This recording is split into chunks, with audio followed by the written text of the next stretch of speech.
এই স্থান নারীদের জন্য নয়। আপনি চলে যান এখান থেকে।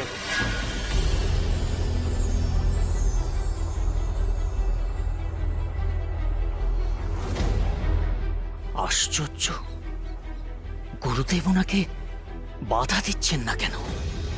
এত বড় তান্ত্রিক হেরে গিয়েও এত তেজ। দুটো শিশুর কাছে হেরে গিয়েও শিক্ষা হয়নি তোমাদের? আপনি কিন্তু মন্দিরের নিয়ম লঙ্ঘন করছেন। নিয়ম? নিয়মের দেয়াল তুলেও তো এই দুটি বালককে আটকাতে পারলে না।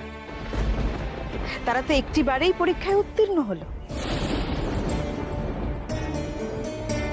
যারা এইটুকু দুটো শিশুর কাছে হেরে যায় তারা আবার নিয়মের ধ্বজা তুলে মেয়েদের মায়ের মন্দিরে প্রবেশ আটকায়।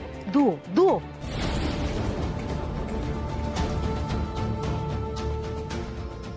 জানি বাছা, বড্ড কষ্ট সইতে হচ্ছে তোদের।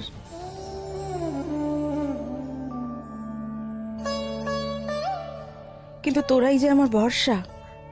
আমি জানি এই তান্ত্রিকদের অচলায়তন ভেঙে তোরাই মুক্তির বাতাস আনবি কালীঘাটে। মা স্বয়ং তাই তো লোকনাথকে ডেকে এনেছেন তার কাছে।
মেয়েকে এবার বিয়ের মণ্ডপ থেকে নিয়ে চলো দিদি। আর কত চোখের জল ফেলবে অভাগী। সত্যি কি কপাল বলুন তো দেখি মেয়েটার। বিয়ে তো হয়ে গেছিল, কিন্তু বরটা বিয়ে না মেনেই উঠে গেল। এখন তো সারাটা জীবন নামমাত্র সধবা হয়ে কাটাতে হবে। এখানে পাথরের মতন বসে থেকে আর কি হবে? যা হবার তা তো হয়েই গেছে। ও ঘরে চল বন্ধু।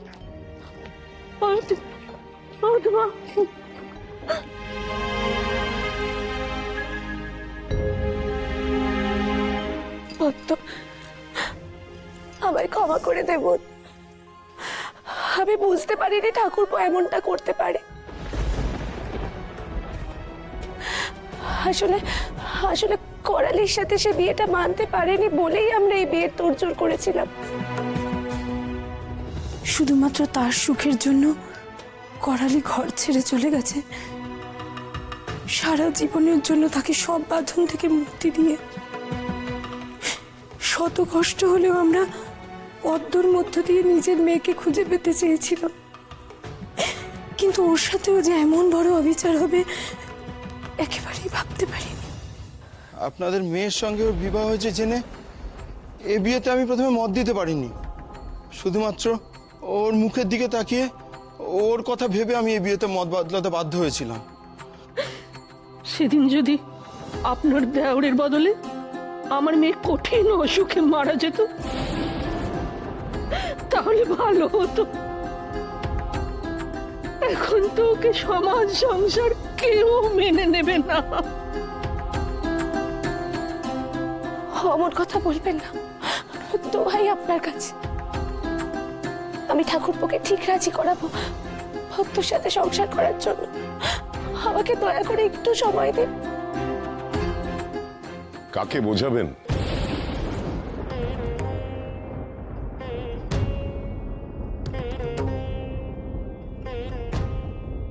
ছোট জমিদার বাবু, সেই যে রাতে ঘরে ঢুকে দৌড় দিয়েছেন আর একটিবারের জন্য দৌড় খোলেননি।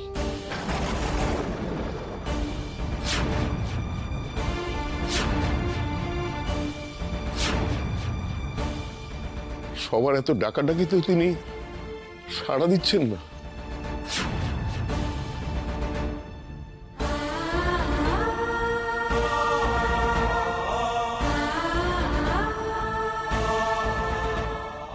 বেরোতে ওকে হবে।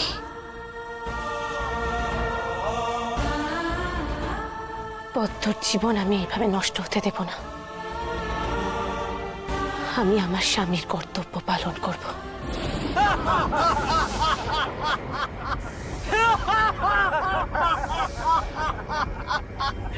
দেখো, তোমরা সকলে দেখো, যাদের নিয়ে ভৈরবী গর্ব করছিলেন তাদেরই মধ্যে একজনের দুর্দশা দেখো। কি সব অহংকারের দফা রফা হলো তো? এখন তো এই ধুলো পাই এই বালকের হাত ধরেই বিদায় নিতে হবে। মাফ করিস লোকনাথ, আমি ভয় পেয়ে গেছিলাম।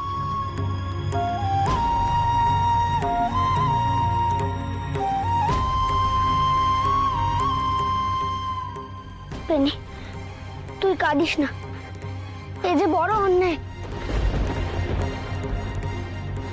তোমরা কেন অন্যায় করে বেনিকে এভাবে হারালে? তোমরা কেন বেনিকে ভয় দেখালে? তোমরা ইন্দ্রিয় জয়ের পরীক্ষা দিচ্ছিলে। ভয় প্রলোভনকে জয় করাই ছিল এই পরীক্ষার উদ্দেশ্য। এই বালক শেষ মুহূর্তে ভয়ের কাছে আত্মসমর্পণ করেছে, কিন্তু তুমি এই পরীক্ষায় উত্তীর্ণ হয়েছ লোকনাথ। মন্দিরে গিয়ে মাকে দর্শন করার অধিকার তুমি লাভ করেছ। চলো, মাকে দর্শন করবে, চলো, এসো। না, বেনি যদি মাকে না দেখতে পায় তবে আমিও মাকে দেখব না। আমরা যে আলাদা নই, আমরা যে হরিহর। আমি যেখানে ও সেখানে। কিন্তু আমি তো এই বালককে মন্দিরে প্রবেশের অনুমতি দিতে পারি না লোকনাথ। না রে লোকনাথ, আমার জন্য তুই মাকে দেখতে পাবি না তা হয় না। আমি কি তোর পথে কাটা হতে পারি? এতদিন যে আমরা এক ছিলাম, আজ থেকে নয়তো মায়ের জন্য আলাদা হলাম। আমি যাই। না বেনি, তুই কোথাও যাবি না। তুই আর আমি আলাদা হব না। না রে লোকনাথ, তুই মাকে দেখতে পেলে আমার দেখা হবে। না না না বেনি, না, তুই কোথাও যাবি না। আমরা কিছুতেই আলাদা হব না। না না না না, দাঁড়া।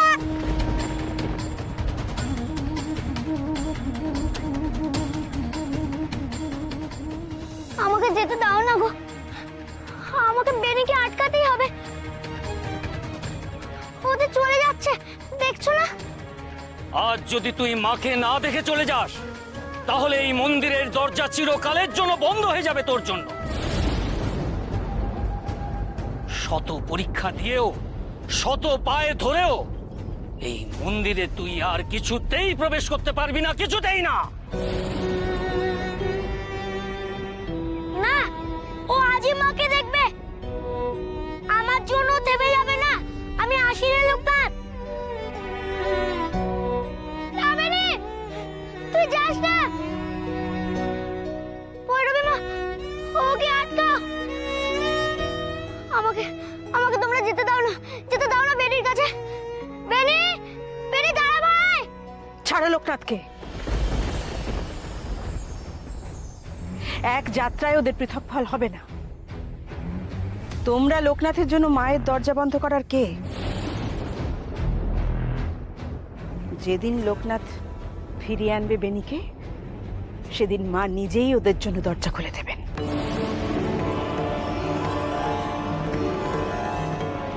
যা, তুই যা লোকনাথ, ফিরিয়ে আন বেনিকে। কি? মা নিজে দরজা খুলবেন? লোকনাথের জন্য মা নিজে দ্বার রক্ষী হবেন? বেশ, আমরাও সেই দিনটার জন্য অপেক্ষা করে থাকবো। যা, খুঁজে আন তোর হরিহর আত্মাকে। যা। আমিও দেখব মা তোর জন্য কিভাবে এই মন্দিরে ঠাঁই করে দেয়। আমিও দেখব। যা। আসবো, আমি বেনিকে নিয়েই আসবো।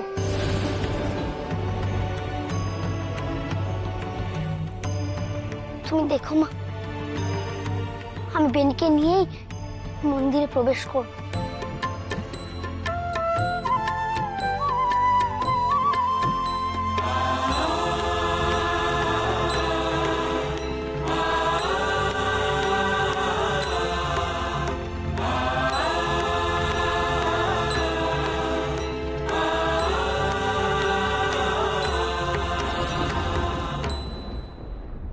একটু সরুন দেখি, একটু জায়গা দিন। ঠাকুরপো, ঠাকুরপো, দরজাটা খোলে বলছি, দরজাটা খোলে বলছি ঠাকুরপো। আমার যে বড় ভয় করছে গো, এ কি অনাসৃষ্টি কাণ্ড করছে রাঘব বাবা জীবন। জানি না গৌরী, কালী মায়ের মনে কি আছে শুধু তিনিই জানেন। ঠাকুরপো, ঠাকুরপো, দরজাটা খুলে বাইরে বেরো বলছি। ঠাকুর, তুমি তো আমার মেয়েটাকে রক্ষা করবে আমি জানি, কিন্তু পদ্মর জীবনটাও তুমি নষ্ট হতে দিও না। সেও যে তোমারই সন্তান। তুমি পদ্ম সর্বনাশ করে যদি এইভাবে মুখ লুকিয়ে থাকো, তাহলে কিন্তু আমার মরা মুখ দেখবে। আমার মাথার দিব্যি রইল ঠাকুরপো, তুমি দরজাটা খোলো।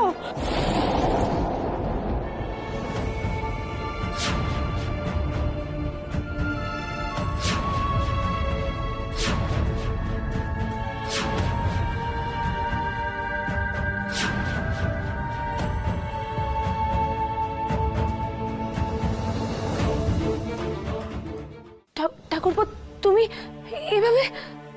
তোমাকে বলতেই হবে বৌঠান, তোমাকে আমার মাথার দিব্যি।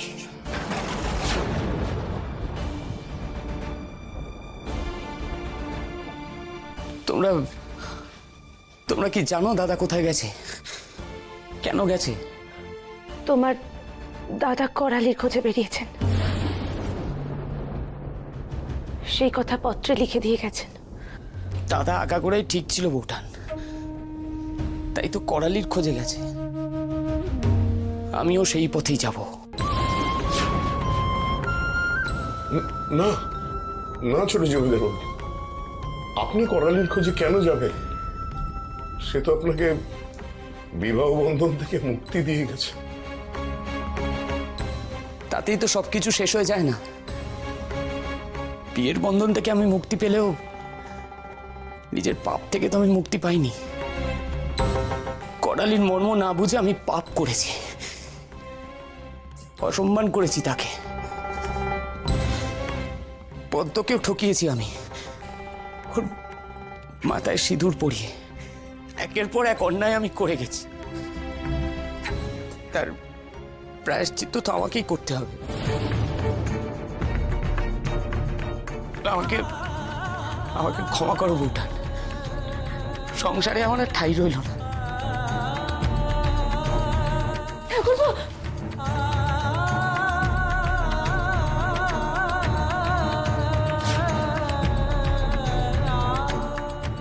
ও কি ভালো জীবন, আমাদের মেয়েকে ছেড়ে রেখে কোথায় যাচ্ছ? হ্যাঁ, ওরে হতভাগী, তোকে ছেড়ে যে তোর স্বামী চলে যাচ্ছে। দাঁড়ান।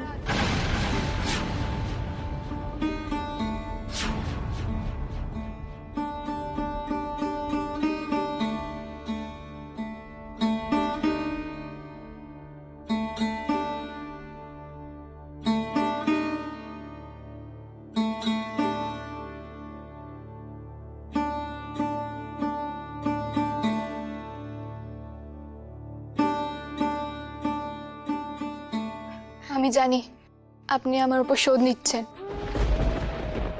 আপনার অসুস্থতার সময় আমি আপনার পাশে আসতে পারিনি, তাই আজ আপনি আমার বিয়ের পরে অস্বীকার করে চলে যাচ্ছেন। কিন্তু বিশ্বাস করুন, সে সময় আমার বাবা আপনার সাথে বিয়ে দিতে অস্বীকার করেছিলেন। আমার কোনো দোষ ছিল না, আমি তো ছেলেবেলা থেকেই মনে মনে আপনাকেই স্বামী হিসেবে মেনে এসেছি। আমায় ক্ষমা করো পদ্ম। স্বেচ্ছায় হোক অনিচ্ছায় হোক, আমার ভাগ্যের সাথে করালির জীবন তো বিয়ের দিনই বাধা পড়ে গেছে।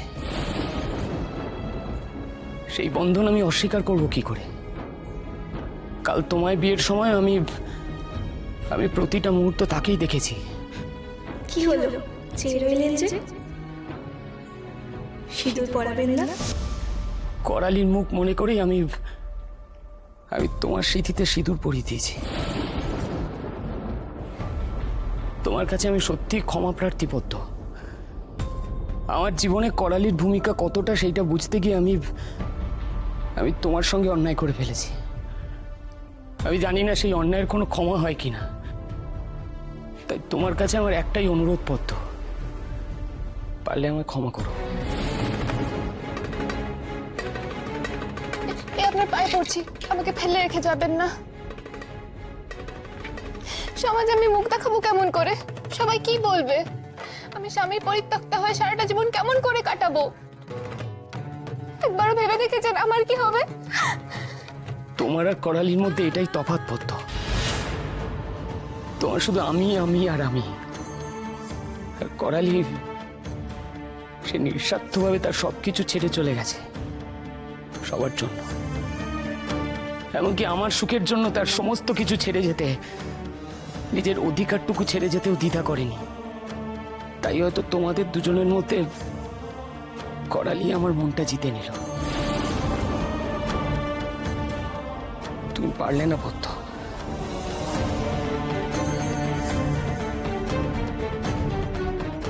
যাস রে পদ্ম, যাস রে। তোমরা আমাকে আটকাচ্ছ কেন মা? উনি তো সত্যি আমাকে ছেড়ে করালির কাছে চলে গেলেন। কি করবি বল, সবই আমাদের অদৃষ্ট। আমি যাব ওনার পেছন পেছন। যদি ত্যাগ করতে হয় করালিকে করবে, আমাকে নয়। বেনি, বেনি দাঁড়া ভাই, দাঁড়া, বেনি। আমি তোর সাধনার পথে বাদ হয়ে দাঁড়াবো না লোকনাথ, কখনো না।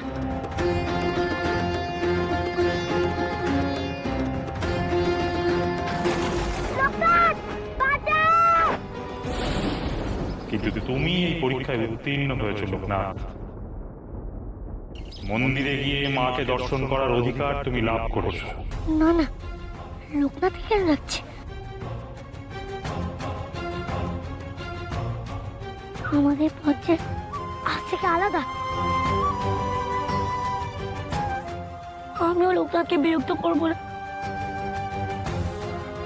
মা কালী, আমার জন্য যেন লোকনাথ না আটকে যায়।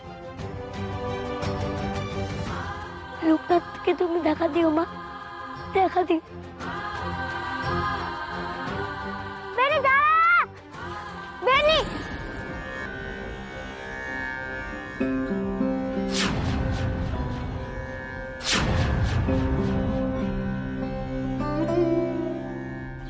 কে গো তুমি?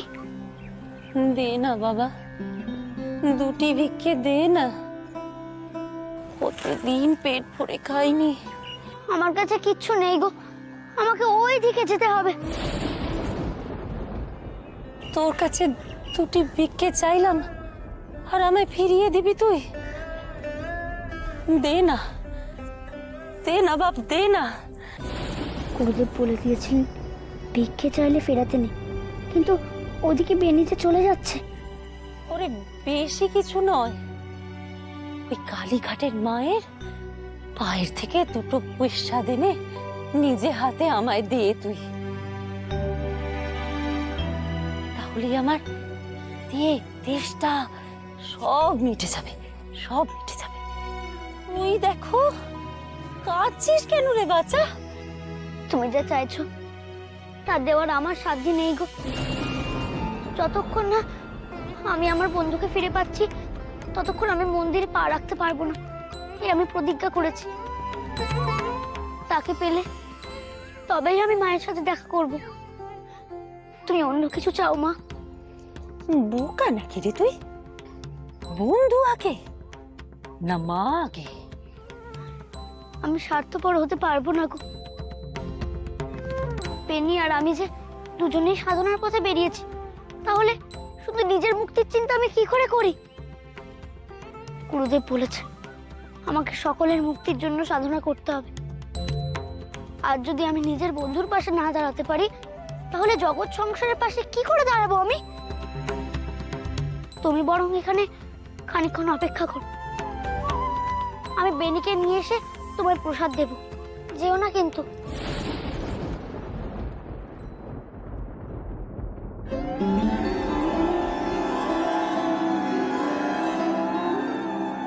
এই বয়সেই তুই মানুষের মুক্তির কথা ভাবিস লোকনাথ? তুই পারবি জগতের পিতা হতে।